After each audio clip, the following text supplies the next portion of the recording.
Hey guys, welcome to Tone Bros. My name's Casey. And I'm Colin. We're going to get started with the current topic of the day, which is the Billy Gibbons pickups from Seymour Duncan. Yeah, the new ones. The new ones, because there's two different types he's got. Yep. So he's got a Telly pickup called the Red Devil and a humbucker pickup, which is the Hades Gates. Hades Gates. Yeah. So let's start with the Telly one first. Well, I say Telly, just single coil. It's really supposed to make your single coil guitar thicker like a humbucker. Okay. So I think a little less output than a hot rail, but it's supposed to get a beefier sound. He does like to make a lot of his guitars sound the same. Yeah. He had a whole thing, on a rig rundown years ago. He had one of those programmable EQs where he could hit a button and basically switch guitars, and he was trying to EQ them all to sound relatively similar. Right. So that makes sense that he's putting out some pickups like that. Yeah. What about the Les Paul pickups? The Les Paul pickups, it's I guess humbuckers, not Yeah, technically Les Pauls. But if Billy Gibbons is putting it's them a in something, humbucker. it's probably going in a Les Paul, Yeah, right? let's be honest. So it's based off the kind of the pearly gates that he already had. Mm-hmm. But it's a little more bass and a little more output, so it's a little hotter pearly gates. Makes sense why they're calling it Hades Gates, Right. right? Yeah. A little further south than the Pearly Gates. Yeah, I think I almost said pearly gates. The Hades gates makes sense, and that one's pretty cool. For me, I'm not interested in the Telly one. To me, if you're playing Telly, you're playing that for a reason. But I guess if like you only have one guitar at the Telly and you want it to sound beefier, that's the pickup to put in there. Yeah, or if you've got two Tellys, Right. right? And If you've got one that's old school broadcaster, kind of like, Blackguard kind of style, and maybe you want something a little beefier, it's probably a great option. Yeah. And I wouldn't want to do a hot rail because that's going to be too hot. Yeah, I don't want something like that. And I'm not, I don't love stacked pickups. I don't love, a lot of these different versions of Tele pickups that are out there that are non-traditional, I guess. Yeah. But Seymour Duncan does great pickups. Mm-hmm. So I would trust him to sound really good. If Billy Gibbons is putting his name on him, no, don't get me wrong, Billy Gibbons has put his name on a lot of stuff. Yeah. So I don't think it's a money grab. I think it's probably something that he was getting from Seymour. That Seymour's like, hey, this is completely different. We should probably put this out. Right. And it probably has to do with that EQ thing because Yeah. he wants everything to be as equal as possible. Yeah, he was probably trying to make pickups for Tellys and Les Pauls that kind of match each other a little bit better. Right. So he wasn't having to go through this whole thing of, trying to shape the EQ of all these guitars separately. Right. So am I interested in them for me personally? I don't think so. There is part of me that would like to take a set of Pearly Gates and put them in my guitar. Right. But, as in, are they good pickups? Do I trust them? Do I like the idea of him putting them out? Absolutely, yes, to all the above. Yeah. I think it's really cool. I always like just about anything, Seymour Duncan too, but that Billy Gibbons is putting out. Yeah. Is there a dude cooler than Billy Gibbons? No. I mean, he's just the coolest dude on the planet. Yeah. When I think of guitar, I think Hendrix, Eddie Van Halen, Gibbons, Slash. Those Yeah. are the big names. He's on the top of the list. Yeah. Especially as in like living legends right now. Right. Boy, there is not many people higher than Billy Gibbons. Yeah. And with a tone that sounds that good. Yeah, playing like 7s and 8s. Oh, yeah. I don't know how he does it. Oh my I'd be out of tune gosh. the whole night. I would like to try. No. I'm not interested. No? I've tried. I can't even play 9s anymore. Yeah, well, I can play 9s, but 8s or 7s. Oof, That's brutal. be tough. You know what? Maybe that'd be a good test to do one day. Yeah. If you're interested, you want to see us test out some 7s or 8s. Oh my gosh, Not, yeah. not that we're doing demos, but we would try it. So, Yeah, just to see what we think afterwards. Throw them on a guitar and play them for a week. yeah, let us know if you're interested. Well, let me move to my main topic. Okay. I want to talk about, so the time of this recording, they just had Guitar Summit out in Germany. It's Germany, right? Right. Yeah. We've got Gear Fest that happens at Sweetwater every year out in Indiana. Is this like the end of NAMM, basically? All these products are being released at these like Gear Fests. Like I could not believe how many products was being released during Guitar Summit. Mm-hmm. So many of these products too are just coming out in random time periods. Like Right. they'll just throw something out whenever. Right. Is there really a need for NAMM anymore? I know a lot of people's talked about that, but I think that from the sound of it, this Guitar Summit and Gearfest is way cooler than NAMM ever was. I would say that. You don't think so? NAMM has always been a big ordeal. I think, obviously, when COVID hit, it all kind of shifted, but I don't think those outweigh NAMM in any way. I think, honestly, what you got is release date times and how it just hits the market one year. You know what I mean? Like, Wampler, he just kind of puts out a pedal. Like, I don't think he waits for a certain time Boss period. is that way too now. Yeah. So I think it's really just however it hits in the year and whenever they're ready to show the product. Like, I think it just happens to be this year, that Guitar Summit, there's lots of gear coming out all at once. So I really don't think it has to do with that particular event. Maybe it's the fact that now in, January is when they're supposed to be having NAMM again in California. So maybe it's the fact of they know they've got a release schedule set up for January for NAMM show. In the summer, they've got Gearfest that happens. And then here in the fall, they've got Guitar Summit that's happening. And they're just like, well, this is going to be releasing right around this time. We should just wait until Gear Summit and we'll just release it then. Maybe that's it. I don't know. Maybe. I found it really interesting. I don't remember there being this many products released during like a Gear Summit or Gearfest in the past. NAMM to me has always been like the stronghold, I feel like, with any releases. I think, like I said, just this year, it's just hitting the summit a little more, Huh. Yeah. I don't know. I find it interesting. I was just curious your thoughts on it because it does seem like it's shifting. But yeah, still at the beginning in January, you're having all the releases from like Gibson and Fender. Like, oh, here's what we've changed to the PRS line. always does something. Yeah. So yeah, maybe NAMM's not going away, but maybe there's more things being added to it. Maybe Summer NAMM is less exciting. I think in-person events are just less exciting because I think as a whole, because people are releasing it online anyways, so there's not this rush to go out and see something that's brand new because you're going to see it online before you even see it in person. Yeah, and I guess too, now that so many manufacturers are hopping on the train of putting out demos and putting out videos, releasing their product as soon as it releases, you don't have to run to watch a video of the NAMM show or to do whatever. Yeah. So that kind of makes sense. You want to move to your gas or pass? Yeah. So my gas or pass today is talking about the Epiphone Casino, not like the one that's made by Truly Epiphone, but the one made in USA. So this is around $3,500. A little pricey, but it's got nitro. It's got American pickups in it, the Gibson P90s. And it's probably the most accurate thing that like John Lennon played back in the day. You know what I mean? So around $3,500. It's a casino, so it's full hollow body. There's not the center block. Are you interested? Oh, that's hard. That's really hard. That's what she said. That's what she said. And I think of Gary Clark Jr. every time I see a casino. Like I know everyone talks about Lennon, but I love Gary Clark, and I feel like when I see a casino, I'm like, Do you know what kind of casino he plays? It's a little smaller, isn't it? It's not like a typical casino. I don't totally remember. Now that you bring him up, I remember seeing him and thinking it was a little bit different. I don't remember. But yeah, I don't think necessarily Lennon, of course, you think of the casino some. But Gary Clark Jr., I think now is more infamous for playing the casino. Yeah. For today's players, for sure. Right. Than anybody else. I think the problem with this casino for me, because it's made in the Gibson factory. It's made with all the specs of what a high-end Gibson would be made with. Yeah. I think the problem for me is probably the price point. I think for the price point, it would have to be like a guitar I want to play a lot and would be like a main guitar for me, where a casino would not be that for me. It would kind of fall as in like a kind of a fun guitar or like a little bit of a... Like an auxiliary guitar. Yeah, kind of a secondary guitar or like a vibe kind of guitar. Yeah. And I could probably get that same type of vibe in a less expensive version of it and still be just as cool. I love that they're doing it. I think this is absolutely what Epiphone needs to be doing. Making a lower end model and then making a model that's USA made with nitro and doing it all the right ways. We've talked about that in the past.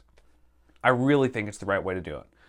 But for me personally, it's going to be a pass. Yeah, what I can't get, kind of out of my head is a $335's that price. Well, it's And made with the same quality as a I know, 335. but though. you still got a center block. You've got humbuckers. You know, you don't have to worry about feedback. You don't have to worry about the hum. I would say a 335 is much more of a like desirable guitar than a Casino. Yeah, well, I mean, they're hitting different markets. I get that, but when you think about a 335 and a Casino, ideally the Casino is quite a bit cheaper. yeah, I don't think I would say if they were $3,000 or $2,999, it would be much more like reasonable. I don't think you can justify a price by how popular something is, though. I think they make a ton more 335s. Mm-hmm. These casinos they're not making a ton of. I don't think they're selling near as many as what they are 335s. Well, that's obviously. true. That is true. So I think the more you make, the cheaper it gets in some ways. Yeah. And I think the Casino is arguably more difficult to build. Yeah, with the hollow. Yeah, I think probably it's more difficult, possibly. I don't know for sure. Mm-hmm. I've seen how this stuff's made and whatnot, but if you got technical about it, would it cost more and be more difficult and have more problems with making the guitar and you'd have more scraps? I think the Casino would probably be it. Okay. But I think the price range is probably where it needs to be for what it is. It's kind of a one-off. It's kind of a custom shop. It's kind of, you know what I mean? Like it feels like something different. It doesn't feel like a standard line guitar.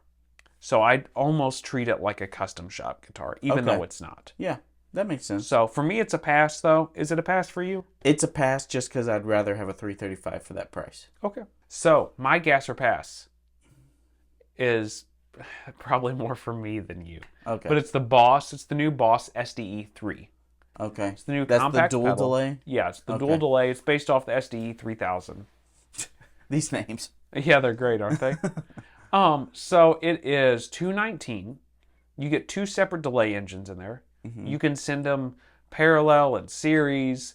It's awesome because it's got the little concentric knobs on the top, just kind of like an old school metal zone. Okay. You've got one knob that just changes the division of how far apart the delays are. So if you want that dotted eighth or whatever, you can just literally turn one knob. Okay. And you're good to go. Really reasonable price. It's a Boss compact pedal, so it's going to last forever. Does it have any modulation in there? Yeah, there's the SD has modulation. I don't know if you can affect the modulation. Probably can. There's a rate knob, but I don't know. I think that's it. I think you can affect the rate. I don't know how much of the depth you can affect. Okay. But I think the depth might be set, and you can just affect the rate. Maybe I might be wrong on that. But there is modulation in it. Okay. No matter what, there's modulation in it. And of course, you can set it simple. You can set it like, that dotted eighth thing. You can have tap tempo buttons. You can have expression pedals for whatever you want, basically. Mm-hmm. So is this a gas or pass for you? Is this something you're even semi-interested in? When I think of digital delays and like the ones out there that I really like, it's the Starlight. It's got a digital delay in there with modulation that sounds amazing. Absolutely amazing. I think of the Strymon Dig, which has got 2 delays in there, and it sounds absolutely amazing too. I guess the Boss is even more compact than both of those. I don't know. It just doesn't, with a Boss switcher and everything, it just doesn't seem as convenient. You know what I mean? Like, I don't think it's going to be as plug and go as a Dig or as a Starlight. I mean, the Starlight's got 6 knobs. All right, I get that. But, like, I don't know, a Boss pedal, especially when you got the little thing on the outside and the little knob on the inside, like, I feel like I'm going to step on it and I'm going to mess it all up. Like, it's not something I would want. I see why you're interested. But, like, how do you compare that from the Boss to the Dig to the Starlight? Like, what's your thought process? Starlight seems way more difficult to me. But you can set presets. You can set presets. Absolutely. So you can dumb it down. You can dumb it down. I think the Dig is probably the one that I would struggle with the most between that and the Boss. Because the Dig is pretty simple, especially the new version where you've got time and you've got the mix control outside of the pedal already, where it's not like a hidden function. Right. I honestly think after watching some videos on it that I think the Boss is probably more dummy proof. Really? Yeah, I really do. Because that knob where you can adjust like where the ratio is of the second delay compared to the other one makes it way more simple than having another pedal or having another delay engine in there where you've got to get the mix and the time just right. You can just grab that one knob and just start turning it up until you get exactly where you want, so the delays are ping-ponging basically where you want them to. I think the Dig has a division thing on it though too. It does have a division thing, but it also has a separate delay mix and time. Okay. So you'd still have to get that. I think you have to tinker with the Dig a little bit more than what you have to tinker with this Boss to get it set exactly how you want. However, I do think the Strymon probably, I mean, sound-wise, they seem pretty similar. Yeah. I think the Strymon might be a little easier to get in there and edit exactly what you want. I think there might be a little more functionality out of the Dig. Okay. Obviously, with the Starlight, there's tons of functionality. You got multiple delay types and all kinds of stuff. But I think for the guy that's just looking for a dual delay, especially kind of like rack digital, I think it's 12-bit delay or whatever. So it's got a little bit of modulation stuff on it. I think the Boss, it's really, really hard to beat. So for me, it's a complete guess. Really? Yeah. I'm really excited to get a hold of one, throw it on my big board, and use it for a longer delay. Okay. So for you, I'm assuming It's pass. It's pass. Yep. So we're gonna move into the last main topic. The last main topic is talking about okay. What is your worst crowd experience? And like what is your pet peeves as far as crowds go when you're playing a show? Oh, okay. Because I got a story to tell you about a gig. So but you go ahead and go. Well, I think some of the worst crowds, well, there's a few types, but I think my least favorite crowd is like a dining room type of setting. Like if you're playing a small place that there's dining going on and you have to be super quiet, you're afraid you're going to blow them out, and no one cares, no one's paying attention, no one's doing anything, where they're basically involved with something else. Mm-hmm. I think music does best in venues where it's meant to be a music venue. I think when you try to like crowbar a band inside of a restaurant or a band inside of a wherever that doesn't really belong, I think that's where I struggle the most. Okay. When it's not the focal point? Yeah, I think so. It's fine to have like background music at like a bar or something where maybe people are chatting and talking or whatever, but they know, yeah, there's going to be a live band there, so we should go check it out. At least they're somewhat reactive and, active in the situation. But I think or if the band is in a place where like a corporate event where they're not really one to deal with you whatsoever. Right. So that's probably the two kind of worst crowds for me. What about you? So, I really don't mind the dining one because I can usually kind of do my own thing, and I'm not even, it's almost like I'm not interested in doing any crowd work, and I'm just focusing on me and enjoying my time. So, like, I don't mind that at all. To me, the worst crowd experiences are when it's not, like, there's no publicity, and you show up, and there's, like, 3 people in the room, and it's just dead. Like, you can clap like that, and there's nothing going on. Yeah. And you might hear 1 or 2 claps in the room. Your worst crowd experience is no crowd. Is no crowd. Or when you've got, all right, this is what happened on a gig of mine, like 2 weeks ago. There was a guy that was in the middle of the dance floor. He was by himself. No one was dancing at the time. All right, I guess we weren't playing dancing music. But and it was an outside gig. It was in the 90s. The guy took his shirt off. This is a man that should not be taking his shirt off. I'm pretty sure, and I don't want to make judgments here, but I'm pretty sure it was a homeless man. Oh. He had a very long beard, long hair. Let's just say he was not well groomed. And he started dancing. It appeared that he was on some sort of substance. And about midway through the set, he's dancing so much, he's about to drop trowel. His pants went like halfway down his rear. Oh my god. He was showing the whole crowd. So nobody was paying attention to the band whatsoever. And he's got no shirt on at this time. No shirt on the entire time. So not only is no one paying attention to us, we can't concentrate. We are seriously like, are you looking at this? Like between, times I got to sing, and not one person's paying attention. Literally, somebody did backflips to try to get their attention away from this guy because he's seriously about to drop trout. Hold on. You've got a guy, possibly a homeless guy with his shirt off, his pants halfway off. Has he got shoes on? It was in the 90s. I hope so. Okay. I think he did have some Jesus sandals on. So, okay. He's got some Jesus sandals on. His pants are about to fall off. And then there's a random guy that runs out and does a backflip. This sounds fake. I get it. No, it's for real. There was this guy. He was like, what is going on? He points, and he's looking at other people, and I don't know. He does his backflip, and other people are like, hey, thanks for distracting us for a bit. And then he walks off. And the other guy's still dancing. A police officer had to come by and tell the guy, hey, you got to pull up your pants. It was not good.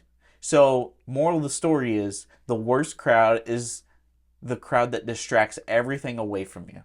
Yeah. That's the worst one. Wow. Yeah. You know what else is a pet peeve of mine for gigs? What? Is the drunk dude or gal that wants to come up and get on stage and grab the microphone. Oh, yeah. Wants to like jump on stage and like, oh, I can sing that song. Like, just, that's awful. Yeah, or the song requests that like are completely obscure, like you've never heard of anything. Yeah. It's like, sorry, I don't know it, and then they get mad. I don't care if you request a song, that's fine, but you get mad if we don't know it. It's like, yeah, I mean, usually the call is like, hey, we don't know that one. You got another one maybe that right. Like, and then they blow you off or get really mad, like you said sometimes, or they request another song by the same person or a same type of song, and you're like, we've never heard of this. Right. Yeah. So that's my biggest pet peeve. And then there was this lady, she was very nice, but she's like, do you know Sam Cooke? And I know one song. She's like, no, not that one, this other one. I'm like, well, that's the one I know, so are you okay with that? Like, It's just trying to figure that all out. So yeah. Oh, crowds are tricky. There's, especially like for local musicians like us. Yeah. Like, you're either going to have some real great ones or real bad ones. Yeah. And it doesn't matter where you're at. I've been at places with tall stages and like larger crowds, and you still get that. Yeah. And I've been places where it's, there's 4 people in the room, and it's like that sometimes. You just never know what you're going to get. I have no idea. Oh my gosh. I can't believe that story. Yeah, You're not pulling our leg, right? No, I'm for real. Like, I don't even know how to explain it to you other than... Well, you just did. What I'm saying is, I don't know how to explain, like, how I focus on the music. Okay. I was seriously... I about stopped playing guitar, and I was like, what is going on? I about said that through the mic. This is almost the Chippendales skit with Chris Farley. Right? It did make me think about it. It makes you think about the Chippendales with Patrick skit. Swayze in the back. Okay. Yeah. So, well, at least I know that Chris Farley's still alive. It was fake. He's still alive. Yeah. He's got a beard now. Oh, and he's homeless apparently. Oh my gosh. Yeah. All right. Well, what's you guys' worst crowd experiences? Let us know. See you guys next week. See ya.